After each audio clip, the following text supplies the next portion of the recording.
오늘 사연은 사고로 크게 다친 남편을 10년 동안 정성껏 간호하며 함께했지만 딸의 상견례 자리에 믿을 수 없는 일을 겪게 되면서 시작됩니다. 거기다 가족 모두가 모인 중요한 자리에서 예상치 못한 인연까지 얽히면서 생각지도 못한 방향으로 흘러가는데요. 지금 바로 시작하겠습니다. 남편이 사고를 당하기 전 저희는 평범한 가족이었습니다. 넉넉하진 않았지만 크게 부족하지도 않았고 딸 하나 키우며 조용히 살았습니다. 남편은 성실한 사람이었습니다. 말수가 많은 편은 아니었지만 집에 돌아오면 딸부터 찾았고 주말이면 가족끼리 가까운 공원이라도 가자고 하던 사람이었습니다. 저는 그런 남편을 믿고 살았습니다. 딸도 아빠를 참 좋아했어요. 아빠가 퇴근하는 소리만 들리면 현관으로 달려가 안겼고 남편은 그런 딸을 번쩍 안아올리며 웃었습니다. 우리 가족은 크게 화려하진 않아도 좋았고 이렇게만 살아도 충분했어요. 그러던 어느 날 그 평범한 일상이 한순간에 무너졌습니다. 딸이 갓 고등학생이 될 무렵 남편이 큰 사고를 당했습니다. 정말 갑작스런 사고였습니다. 처음 병원에서 연락받았을 때 저는 제대로 숨을 쉴 수 없었습니다. 무슨 말을 들었는지도 기억이 잘 나지 않을 정도로 너무 놀랐고 손발이 덜덜 떨렸어요.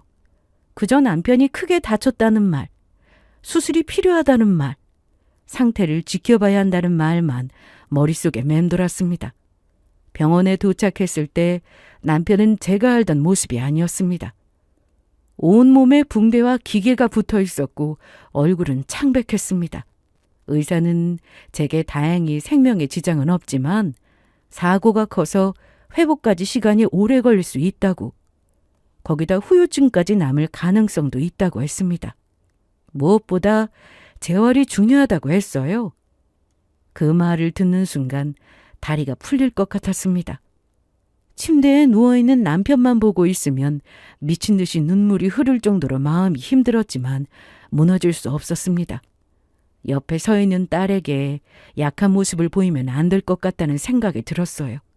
그렇게 남편의 병원 생활이 시작되었습니다. 수술은 잘 마쳤지만 끝난 게 아니었어요.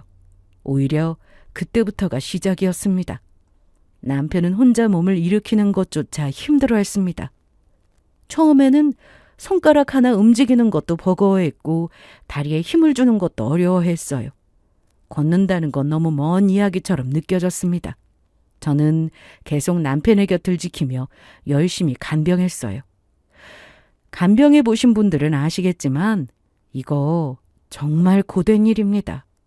먹는 것부터 씻는 것, 약 챙기는 것, 검사 일정 확인하는 것, 의사 설명 듣는 것까지 전부 제 몫이었어요. 거기다 낮에는 일을 해야 했고 일이 끝나면 병원으로 달려갔습니다. 병원비와 생활비는 우리 가족을 기다려주지 않으니까요. 남편은 아파서 일을 할 수 없었고 집안의 수입은 거의 제 어깨에 달려 있었습니다. 딸 대학 보내려면 더 열심히 벌어야 하는데 병원비로 빠져나가는 돈과 생활비까지 내가 감당해야 할 몫이 너무 컸어요. 생활비도 빠듯해서 밀리기 일쑤였습니다. 그래서 딸에게 얼마나 미안했는지 몰라요. 학원이며 뭐며 한참 지원해줘야 하는데 그러지 못하고 있으니 부모로서 마음이 미어졌습니다. 하루 사는 것도 너무 고돼서 힘들어서 차마 딸을 잘 들여다보지도 못한 것 같아요. 저는 아침 일찍 나가 돈을 벌고 저녁에는 병원에 가 남편 곁을 지켰습니다. 딸은 집에 혼자 있거나 어떻게든 저를 돕고 싶어서 학업에 열중하는 틈틈이 아르바이트로 생활비를 보태기도 했어요. 그 정도로 우리 딸이 참 착한 딸입니다.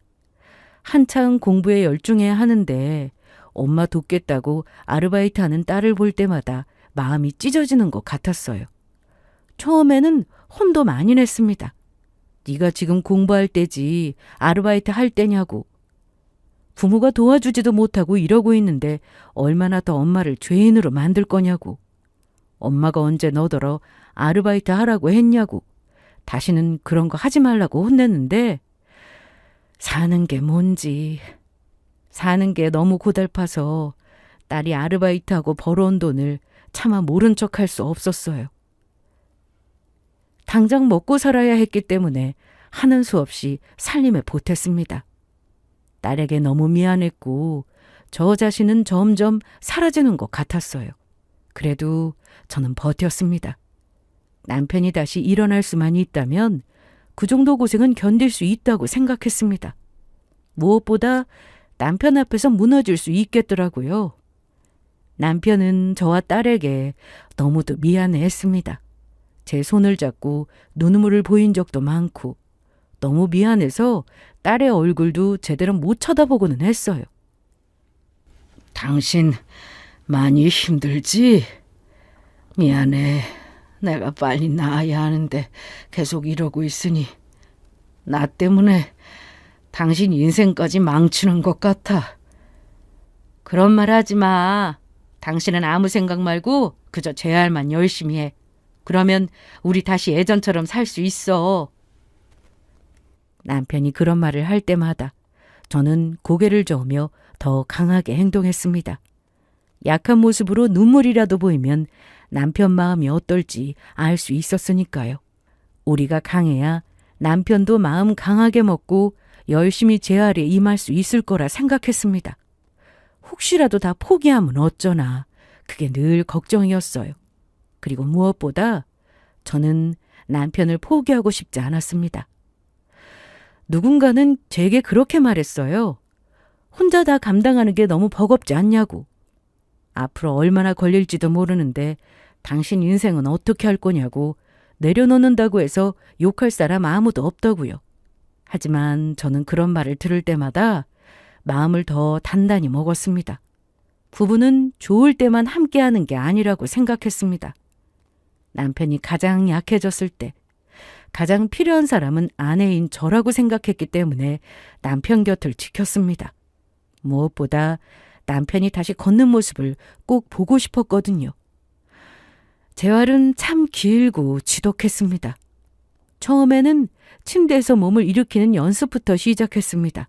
그 다음은 휠체어에 앉는 연습, 짧게 서는 연습, 보조기구를 잡고 한 걸음 내딛는 연습이 이어졌습니다. 남편은 수술하고 깨어난 직후에 엉망이 된 자기 모습을 보며 좌절하고 모든 걸 포기하려고 했습니다. 하지만 저와 딸이 포기하지 않으니까 남편도 마음을 독하게 먹더라고요. 재활훈련 받을 때 많이 힘들고 괴로울 텐데 끝까지 포기하지 않고 이 악물고 재활훈련을 이겨냈어요. 저는 그런 남편을 열심히 격려했습니다. 시간은 얼마나 걸려도 상관없으니까 포기하지만 말라고. 오늘 안 되면 내일 하면 된다고.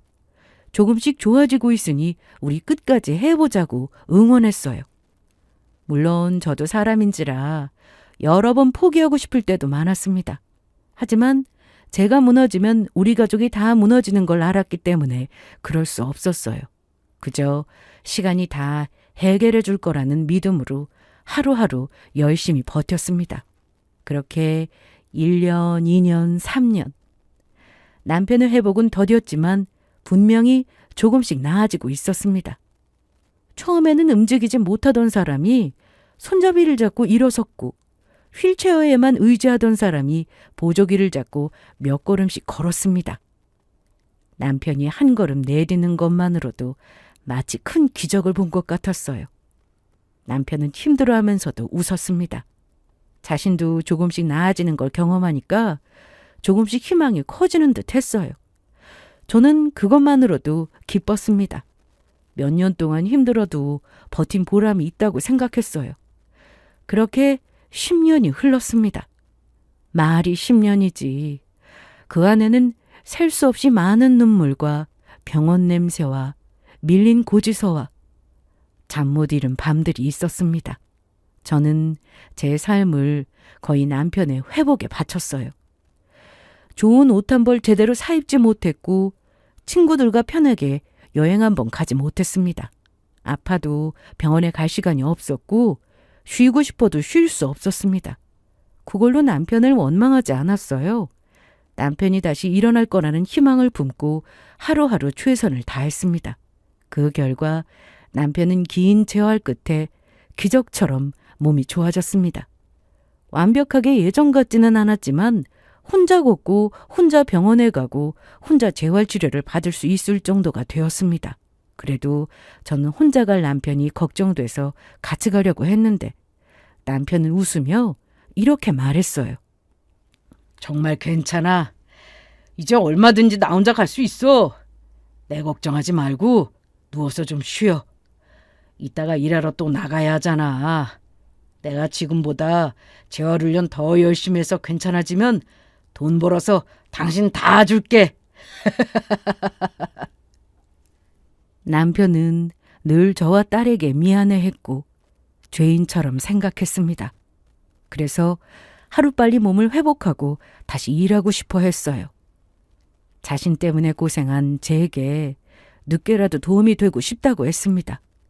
그 말을 듣고 저는 조금 울컥했습니다. 이제야 우리에게도 다시 평범한 시간들이 오는 것 같았거든요. 남편이 혼자 병원에 다니기 시작하면서 저는 더 열심히 일했습니다. 그동안 쌓인 병원비와 생활비를 메워야 했고 딸 결혼 준비도 생각해야 했습니다. 딸은 어느새 다 커서 결혼을 이야기할 나이가 되었어요. 딸은 자신이 벌어서 모아놓은 돈이 있다고 제게 걱정할 거 없다고 했지만 그래도 엄마로서 가만히 있을 수 없었습니다.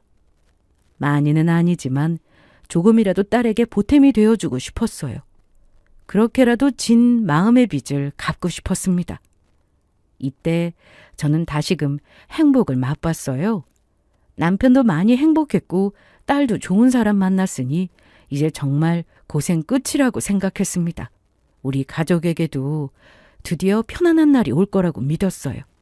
하지만 제가 그토록 지켜낸 가정이 딸의 상견례 날 한순간에 무너지고 말았습니다. 우리 가정에 금이 가기 시작한 건 남편이 혼자 재활훈련을 다니면서였어요. 하루는 제가 일이 생각보다 일찍 끝나서 혼자 재활치료받으러 간 남편을 데리러 가야겠다고 생각했습니다. 그동안 혼자 다니느라 힘들었을 텐데 오랜만에 치료 잘 받고 있나 보기도 할 겸 연락 없이 병원으로 향했어요. 그런데 재활치료실 쪽으로 걸어갔고 유리창 너머로 훈련받고 있을 남편을 찾았습니다. 그러다 언뜻 남편의 웃음소리가 들렸어요. 저는 발걸음을 멈추고 남편의 웃음소리가 들리는 쪽으로 고개를 돌렸습니다. 남편은 재활치료실 앞 의자에 앉아 있었고 그 옆에는 처음 보는 여자가 있었습니다. 두 사람은 아주 즐겁게 이야기를 나누고 있었어요. 남편은 제가 오랫동안 보지 못했던 얼굴로 웃고 있었습니다. 밝고 가볍고 편해 보이는 얼굴이었습니다. 솔직히 처음엔 기분이 묘했습니다. 남편이 웃는 건 좋은 일이었습니다. 사고 이후 남편은 웃음을 잃은 시간이 많았거든요. 통증 때문에 아픈 것도 있었고 우리 가족에게 미안해서 자주 어두운 얼굴을 하고는 했어요. 그런 남편이 누군가와 저렇게 편하게 웃고 있는 건 분명 좋은 일인데 이상하게 마음 한쪽이 불편했습니다. 여자는 남편 쪽으로 몸을 살짝 기울인 채 웃고 있었고 남편도 그 여자의 말에 고개를 끄덕이며 웃었습니다. 두 사람은 단순히 같은 병원에서 마주치는 사람치고는 꽤 가까워 보였어요. 저는 잠시 그 자리에 서서 지켜봤습니다. 여자가 남편 팔을 가볍게 툭 치며 웃었고 남편도 피하지 않았습니다. 뭐가 저렇게 재미있을까 싶으면서 그 여자의 행동이 살짝 거슬렸어요. 하지만 곧 스스로를 타일렀습니다. 기류가 조금 이상하기는 했지만 그래도 저는 남편을 믿었어요. 남편이 저와 딸을 두고 허튼 짓을 할 사람이 아니라고 생각했습니다. 그래서 저는 일부러 더 밝은 얼굴로 다가갔어요. 남편은 저를 보자 조금 놀란 표정을 지었습니다. 당신이 여기 웬일이야? 일이 일찍 끝나서 당신 데리러 왔지. 제가 웃으며 말하자 남편은 웃으면서 힘들 텐데 집에 가서 쉬지 그랬냐고 이따가 또 일하러 가야 하는데 괜히 왔다 갔다 힘들겠다면서 제 어깨를 주물러 주었어요.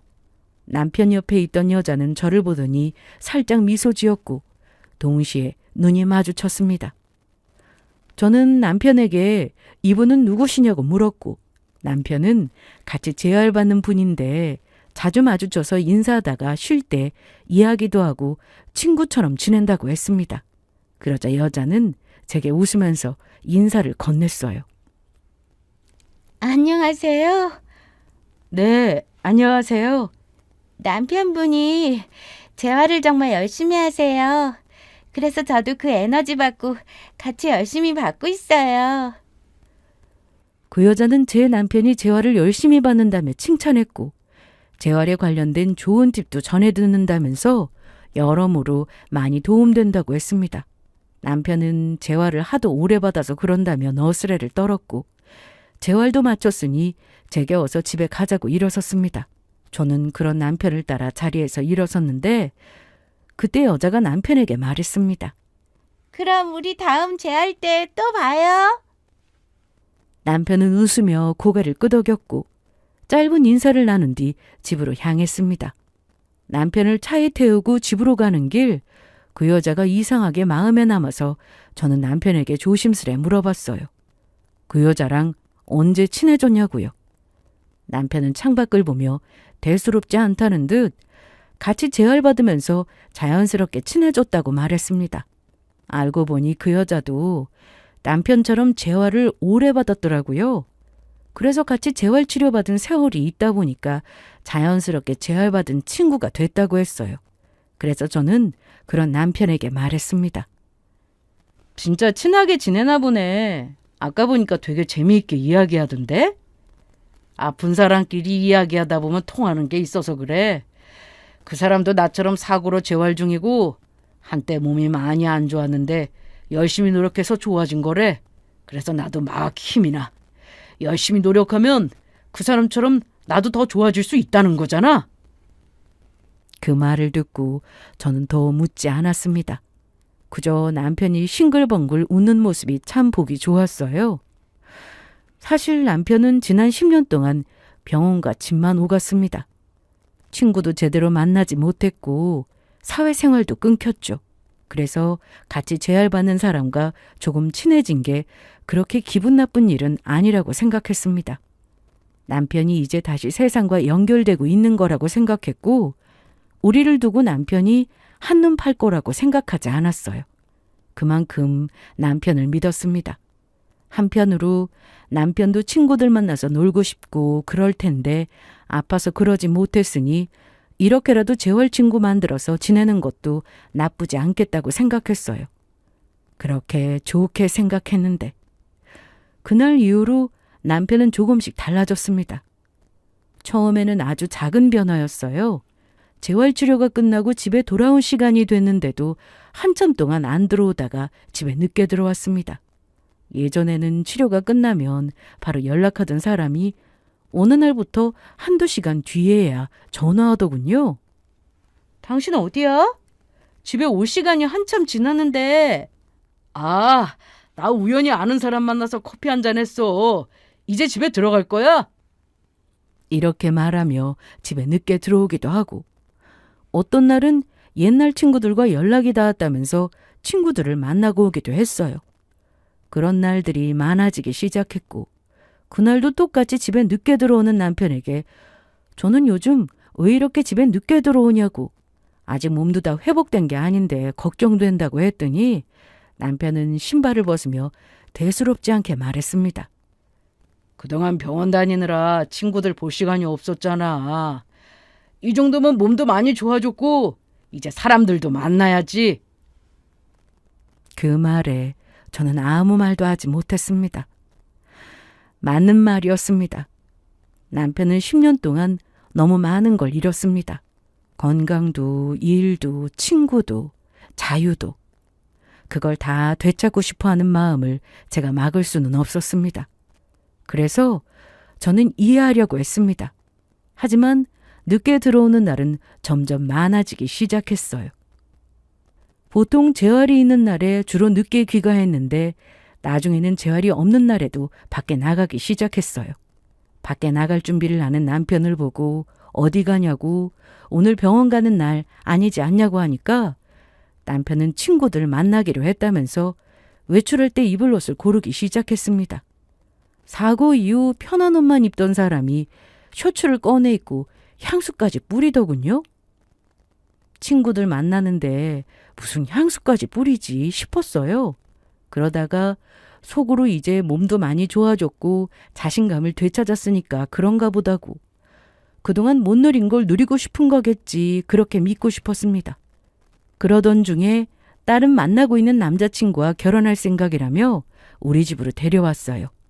예비사위에게 음식을 대접하면서 딸과 나란히 앉아있는 예비사위를 보는데 마음이 놓이면서 눈물이 날 것 같더라고요.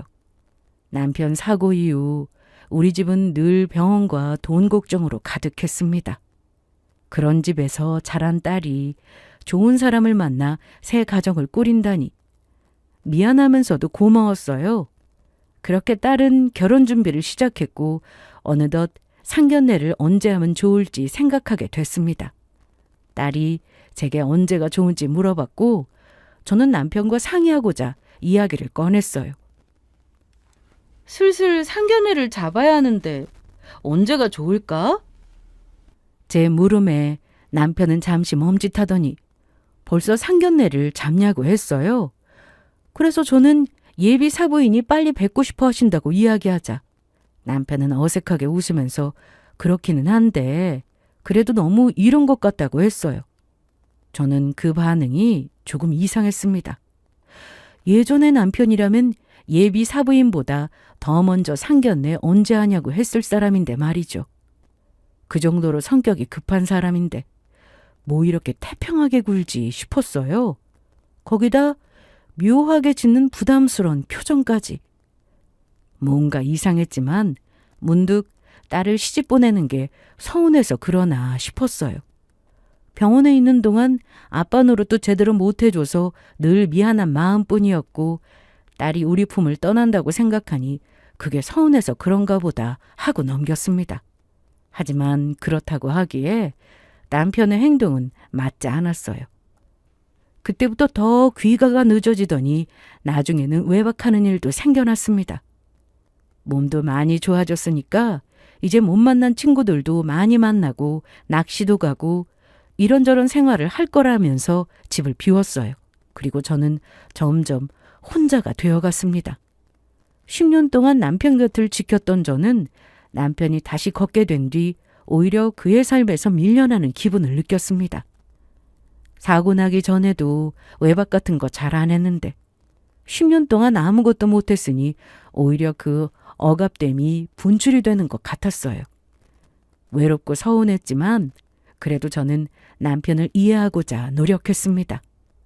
그런데 상견례를 며칠 앞둔 날 남편은 제게 할 말이 있다고 했고 평소와 다르게 표정이 몹시 무거웠습니다. 저는 얼굴이 너무 안 좋아서 걱정되는 마음에 어디 아픈 거냐고 물었는데 남편은 아니라고 답하더니 이내 제게 믿을 수 없는 말을 꺼냈어요. 우리 이혼하자. 순간 제 귀를 의심했습니다. 이혼이라는 단어가 너무 갑작스럽게 튀어나와서 저는 바로 대답하지 못했습니다. 남편은 제 눈을 피한 채 말을 이었습니다. 나 이제 좀 자유롭게 살고 싶어. 당신도 그동안 나 간호하느라 힘들었잖아. 이제 당신도 편하게 살았으면 좋겠어. 저는 멍하니 남편을 바라봤습니다. 제게 이제 편하게 살라는 말이 위로처럼 들리지 않았고 조금도 저를 위해서 하는 말처럼 느껴지지 않았어요. 오히려 제가 10년 동안 버틴 세월을 한순간에 밀어내는 말처럼 들렸습니다. 저는 겨우 입을 열었습니다. 지금 그게 무슨 소리냐고. 딸아이 상견례가 코앞인데 갑자기 무슨 이혼이냐고 하자 남편은 한숨을 내쉬더니 딸도 결혼하면 이제 본인 가정에 충실할 거 아니냐고. 우리도 지금이라도 각자 인생을 살면 좋지 않겠냐고 했습니다. 저는 가슴이 꽉 막혔어요. 각자 인생? 당신 사고 났을 때부터 나는 내 인생이 없었어. 10년 동안 병원 다니고 돈 벌고 재활 따라다니고 당신 다시 걷게 하려고 버텼어. 그런데 이제 와서 당신 인생 살겠다고? 남편은 제 말을 듣고도 크게 흔들리지 않았습니다.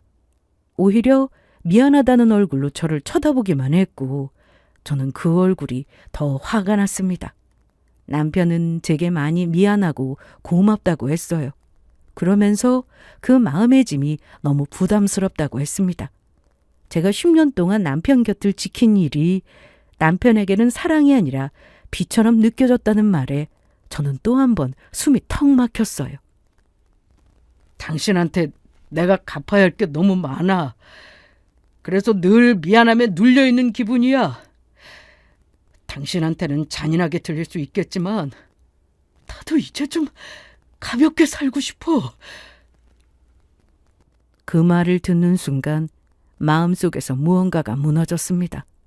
저는 10년 동안 남편이 다시 일어서길 바랐습니다. 남편이 미안해하지 않길 바랐고 다시 웃길 바랐고 다시 예전의 삶을 찾길 바랐습니다. 하지만 그 삶에서 제가 지워질 거라고는 생각하지 못했습니다. 저는 남편에게 정말 그 이유로 이혼하고 싶은 거냐고 물었어요. 이제 와서 갑작스럽게 이혼을 말하는 것도 그렇고 그 이유로 이혼하고 싶다는 것도 이해가 안 됐습니다. 그래서 다른 이유가 있는 거 아니냐고. 내게 뭐 숨기는 게 있어서 그런 거냐고 하자. 남편은 그런 게 아니라고 했고 그냥 자신이 너무 지쳤다고.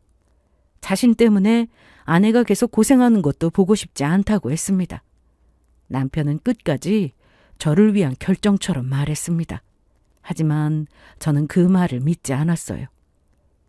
저를 위한다는 듯 포장했지만 정작 제 마음은 하나도 묻지 않았습니다. 제가 이혼을 원하는지, 제가 지난 세월을 어떻게 생각하는지, 딸 결혼을 앞둔 이 시점에 이 일이 얼마나 큰 상처가 될지 전혀 생각하지 않았습니다. 저는 겨우 마음을 다잡고 말했습니다. 이혼은 절대 안 된다고요. 더군다나 곧 있으면 딸아이 결혼인데 이 시점에 무슨 이혼이냐고 딱 잘라 말했어요. 남편은 답답하다는 듯 이 말을 짚으며 제가 아무리 고집을 피워도 본인은 이혼하기로 결정했다면서 딸아이의 결혼과 우리의 이혼은 별개의 문제라고 말했습니다. 그토록 딸밖에 모르는 사람이 어떻게 저리 말할 수 있나. 저는 순간적으로 울컥해서 소리쳤어요. 그렇게 자유롭게 살고 싶으면 마음대로 하라고. 밖에 나가고 싶으면 나가고 친구 만나고 싶으면 만나라고. 대신 이혼은 안 된다고 했습니다. 그러자 남편은 계속해서 제게 이혼해달라고. 이혼하자고 설득했고 저는 끝까지 안 된다며 남편과 말을 섞지 않으려고 했습니다. 그러자 남편은 아예 짐을 챙겨서 집을 나갔어요. 그렇게 남편 없이 지낸 지 한 달이 지나가고 서서히 상견례 날이 다가오자 걱정되는 마음에 남편에게 문자를 보냈어요. 곧 있으면 상견례니까 차질 없이 상견례를 하러 오라고. 딸 결혼하는데 아버지로서 할 역할을 제대로 하라고요. 10년 동안 아빠 노릇 제대로 못 해줬는데 조금이라도 상처 주면 가만히 있지 않을 거라고 하자 남편에게서 알겠다는 답장이 왔습니다. 저는 간절했습니다. 남편에게 버림받는 건 견딜 수 없었지만 그보다 더 무서운 건 딸이 상처받는 일이었습니다. 딸은 아빠를 원망하면서도 늘 안쓰러워했습니다. 아빠가 아프니까 참아야 한다고. 엄마가 힘드니까 자기가 잘해야 한다고 생각하며 자랐습니다. 그런 딸의 결혼 자리만큼은 무사히 지나가길 바랐습니다. 그래도 상견례를 하러 오겠다고 하니 조금은 안도했어요. 비록 남편이 이혼을 꺼냈지만 적어도 딸 앞에서는 아버지 역할을 해줄 거라고 믿었습니다.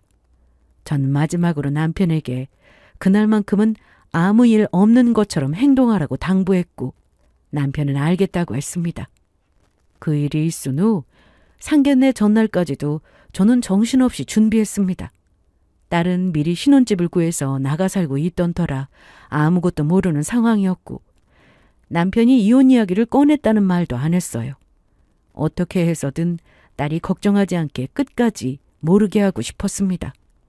남편이 아무리 변했어도 딸 상견례만큼은 지킬 거라고 생각했고 아버지라면 그래야 한다고 믿었습니다. 하지만 그 믿음은 곧 산산조각 나고 말았어요. 상견례 당일이 되었습니다. 저는 아침부터 정신없이 준비했어요. 남편 때문에 속이 상했지만 그래도 딸에게는 아무 일 없는 것처럼 보이고 싶었습니다. 상견례 장소에는 저와 딸이 먼저 도착했습니다. 예비 사위와 그쪽 부모님도 곧 도착했습니다. 예비 사부인도 차분하고 단정한 분이었습니다. 저는 속으로 딸이 좋은 집안을 만났다고 생각하며 다행이라고 여겼습니다. 우리 집에 힘든 일이 많았지만 그래도 딸 결혼만큼은 순조롭게 지나갈 거라 여겼어요. 그렇게 사부인과 인사를 나누고 아직 도착하지 않은 남편을 기다렸어요. 그런데 아무리 기다려도 남편이 오지 않았습니다. 약속 시간이 다 되어가는데도 남편은 나타나지 않았습니다. 딸은 자꾸 휴대전화를 확인했고 제게 아빠 왜 이렇게 안 오냐고 물었고 저는 차가 조금 막히는 모양이라고 오고 계실 테니 기다리자고 했어요. 하지만 저도 속으로 불안해졌습니다. 하지만 딸 앞에서 티를 낼 수 없어서 예비 사부인께 남편이 조금 늦는 것 같다고 어색하게 웃어 보였습니다.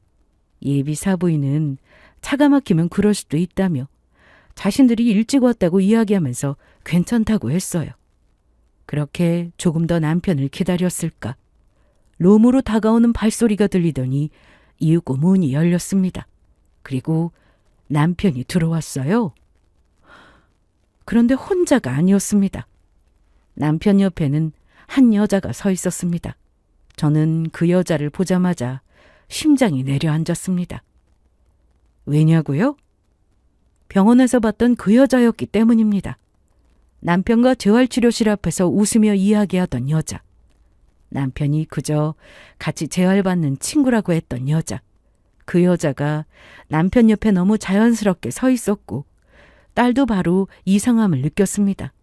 딸의 얼굴이 굳었고 예비사위와 사부인도 당황한 듯 서로를 바라봤습니다.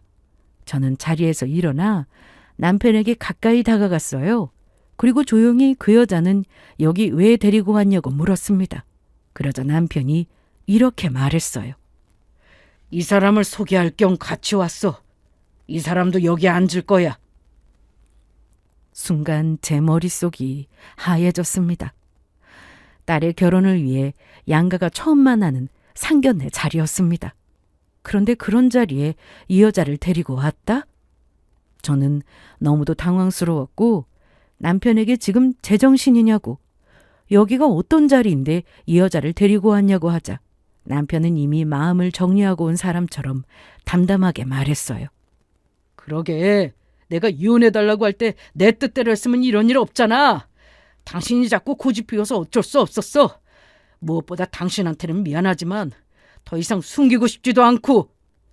뭐? 그게 무슨 말이야? 나한테 뭘 숨겨?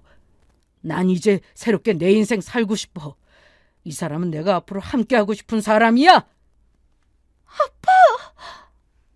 그 말을 듣는 순간 딸이 자리에서 벌떡 일어났습니다. 딸의 목소리가 떨렸습니다. 남편에게 지금 뭐 하는 거냐고 소리쳤어요. 그러더니 성큼성큼 남편에게 다가가서는 엄마한테 이혼하자고 했냐고. 어떻게 그런 말을 할 수 있냐고. 엄마가 아빠를 10년 동안 어떻게 돌봤는데 겨우 이 여자 때문에 엄마를 버리는 거냐고. 거기다 그걸 상견례 자리에서 말하는 게 맞냐고 따지자 남편은 딸을 똑바로 보지 못했습니다. 남편이 아무 말도 못하고 가만히 있자 딸은 울면서 남편을 몰아붙였어요. 왜 말을 못해? 말해봐. 엄마가 아빠 때문에 얼마나 고생했는지 아빠가 제일 잘 알잖아.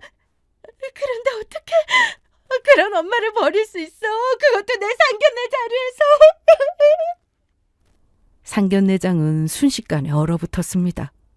예비서인은 딸 옆에서 어쩔 줄 몰라 했고 예비사돈 쪽도 당황한 기색이 역력했습니다. 저는 너무 창피하고 분하고 딸에게 미안해서 숨이 막혔습니다. 그런데 그때였습니다.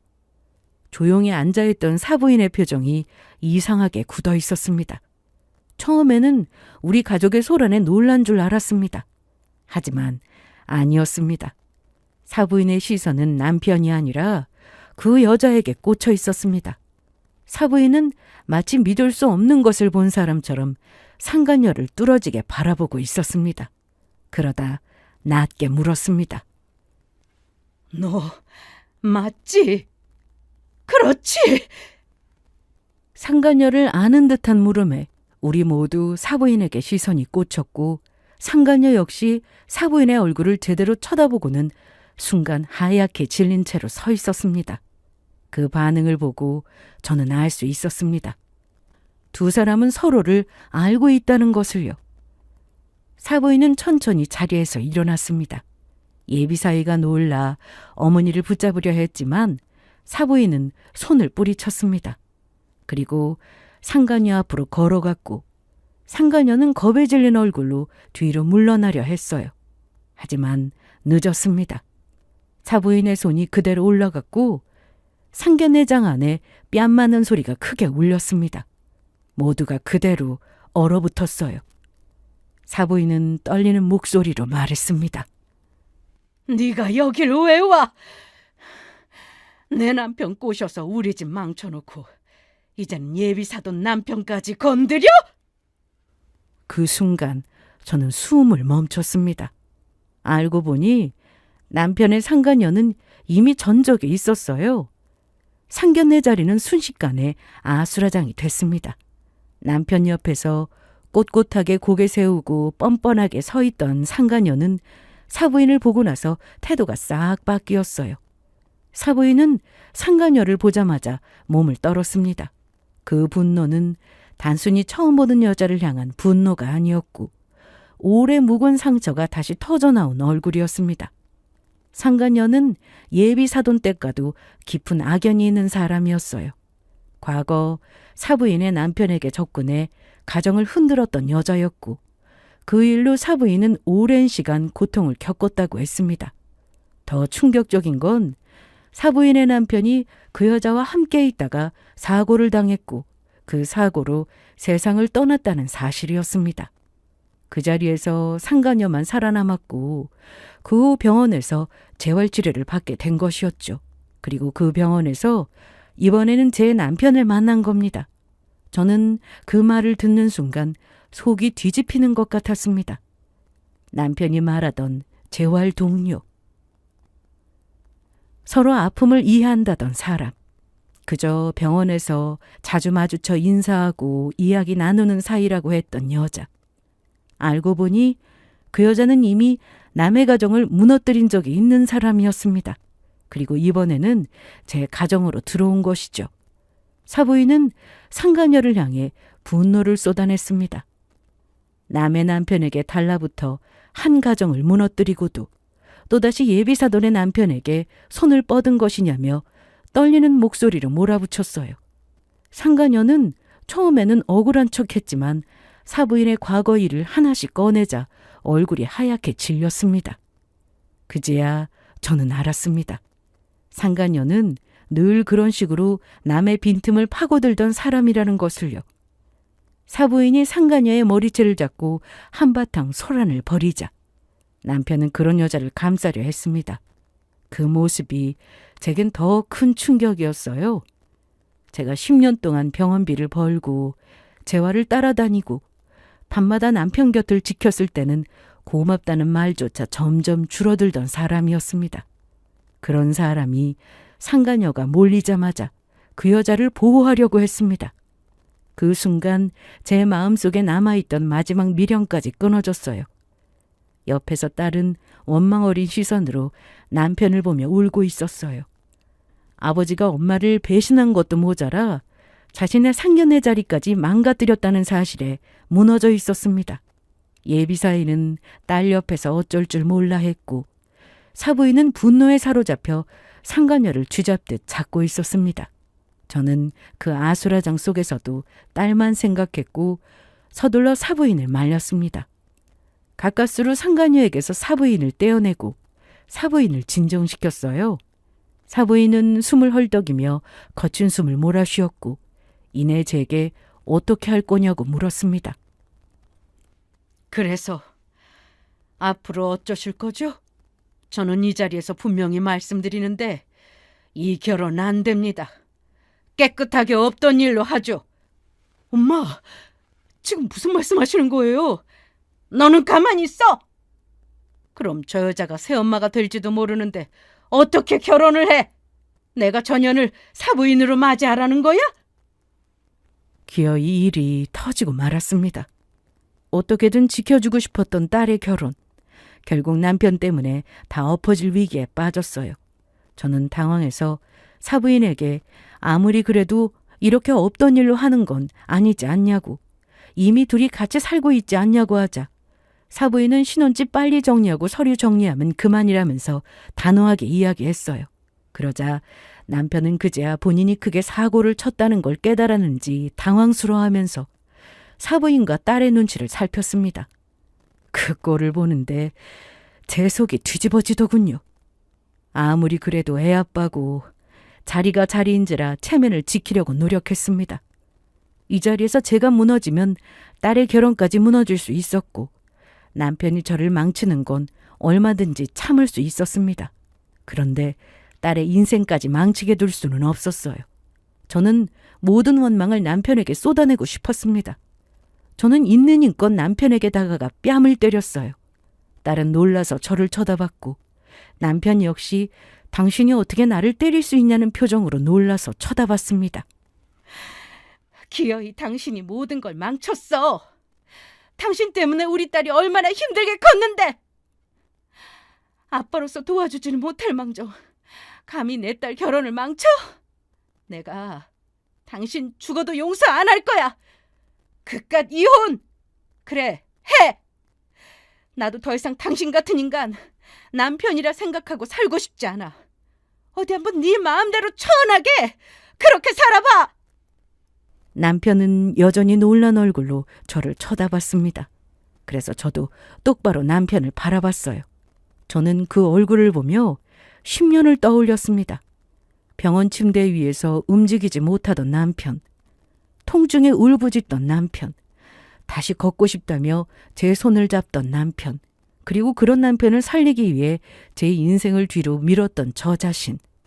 그 모든 시간이 한순간에 지나갔습니다. 그리고 손에 끼고 있던 결혼 반지를 빼서 남편 앞에 던졌습니다. 10년 동안 제 손에 남아있던 부부라는 이름이 그 자리에서 끝났습니다. 저는 남편에게 이혼을 선언했고 더 이상 남편의 아내로 살지 않겠다고, 더 이상 남편의 간병인도 희생자도 버팀목도 하지 않겠다고 했습니다. 그리고 사부인에게 이런 꼴을 보여서 정말 죄송하지만 이런 쓰레기 같은 인간 둘 때문에 결혼을 없던 일로 하는 건 아들에게 못할 짓 아니냐고 설득했습니다. 그러자 딸도 울면서 사부인 손을 잡았어요. 그리고는 이렇게 말했습니다. 저도 이런 아빠 필요 없어요.